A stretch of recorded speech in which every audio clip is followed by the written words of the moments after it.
Online कक्षा में आप सबका स्वागत है। कक्षा 9वीं अर्थशास्त्र पालमपुर की कहानी। उद्देश्य इस कहानी का उद्देश्य उत्पादन से संबंधित कुछ मूल विचारों से परिचय कराना है और ऐसा हम एक काल्पनिक गांव पालमपुर की कहानी के माध्यम से कर रहे हैं। पालमपुर में खेती मुख्य क्रिया है, जबकि अन्य कई क्रियाएं जैसे लघु स्तरीय, विनिर्माण, डेयरी, परिवहन आदि सीमित स्तर पर की जाती है। इन क्रियाओं के लिए विभिन्न प्रकार की संसाधनों की आवश्यकता होती है, यथा प्राकृतिक संसाधन, मानव निर्मित वस्तुएं, मानव प्रयास आदि। पालमपुर की कहानी से हमें विदित होगा कि गांव में इच्छित वस्तुओं और सेवाओं को उत्पादित करने के लिए विभिन्न संसाधन किस प्रकार समायोजित होते हैं। आइए गांव का परिचय करें। ये गांव पालमपुर आस पड़ोस के गांवों और कस्बों से भली भांति जुड़ा हुआ है। एक बड़ा गांव रायगंज पालमपुर से 3 किलोमीटर की दूरी पर है। प्रत्येक मौसम में ये गांव को रायगंज और उससे आगे निकटतम छोटे कस्बे शाहपुर से जोड़ती है। इस सड़क पर गुड़ और अन्य वस्तुओं से लदी हुई बैलगाड़ियां, भैंसा बग्घी से लेकर अन्य कई तरह के वाहन जैसे मोटरसाइकिल, जीप, ट्रैक्टर और ट्रक तक देखे जाते हैं। इस गांव में लगभग 450 परिवार हैं। गांव में अधिकांश भूमि के स्थायी स्वामी उच्च जाति के 80 परिवार हैं। उनके मकान, जिनमें से बहुत कुछ बड़े हैं, ईंट और सीमेंट के बने हुए। कुछ अनुसूचित जाति के भी लोग यहाँ पर रहते हैं। कुल आबादी के 1/3 वे भी हैं और गांव के एक कोने में काफ़ी छोटे छोटे घर बने हुए हैं, उनमें वो रहते हैं, जिनमें से कुछ मिट्टी और फूस के बने हुए हैं। सुविधाओं में देखें तो गांव के अधिकांश घरों में विद्युत व्यवस्था है।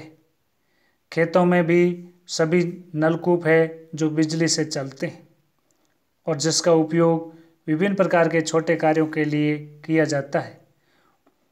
यदि हम जहाँ तक इस गांव में शिक्षा सुविधा की बात करें तो 2 प्राथमिक स्तर तक के विद्यालय और एक हाई स्कूल है।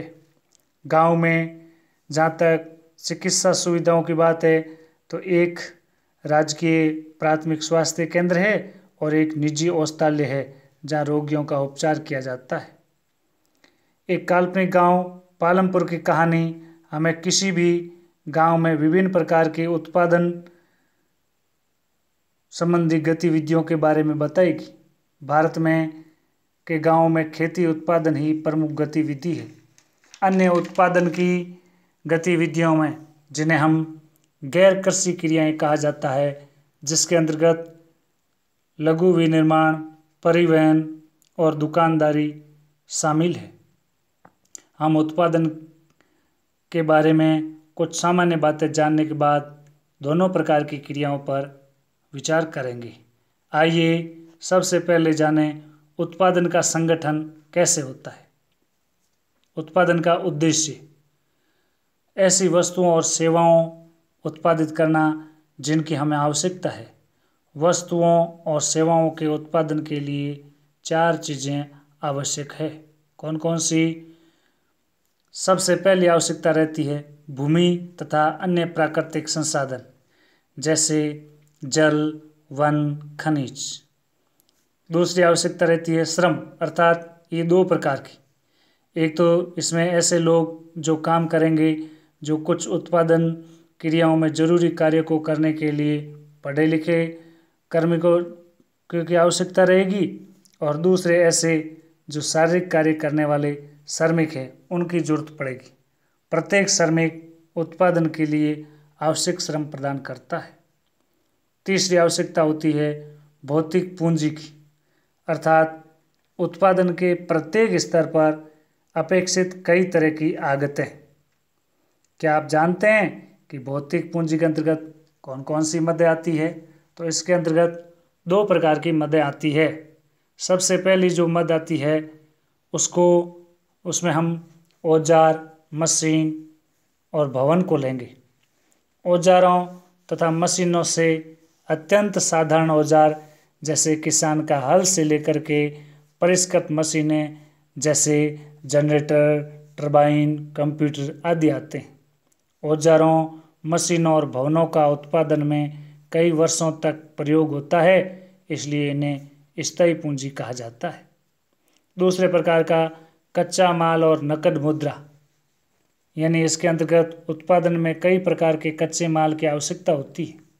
जैसे बुनकर है, उसको काम करना पड़ता है तो उसके लिए उनको सूत चाहिए।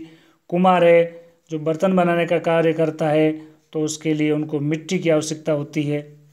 उत्पादन के दौरान भुगतान करने और ज़रूरी माल को भी खरीदने के लिए कुछ पैसों की भी आवश्यकता होती है। कच्चा माल तथा नकद पैसों को कार्यशील पूंजी कहा जाता है। औजारों, मशीनों तथा भवनों से भिन्न ये चीज़ें उत्पादन क्रिया के दौरान समाप्त हो जाती है। एक चौथी आवश्यकता भी होती है, आपको स्वयं उपभोग करने हेतु या बाजार में बिक्री उत्पादन करने के लिए भूमि, श्रम और भौतिक पूंजी को एक साथ करने योग्य बनाने के लिए ज्ञान और उद्यम की आवश्यकता पड़ती है, जिसको हम मानव पूंजी भी कहा जाता है। उत्पादन भूमि, श्रम और पूंजी को संयोजित करके संगठित होता है, जिन्हें उत्पादन के कारक कहा जाता है। आज हमने इस गांव के परिचय और उत्पादन के कारकों के बारे में पढ़ा। आइए अब प्रश्नोत्तर। सबसे पहला प्रश्न है, उत्पादन के 4 कारक कौन से हैं? दूसरा है, कार्यशील पूंजी किसे कहा जाता है? तीसरा प्रश्न है, गैर कृषि क्रिया के अंतर्गत कौन से कार्य आते हैं? चौथा प्रश्न, स्थायी पूंजी किसे कहा जाता है? धन्यवाद।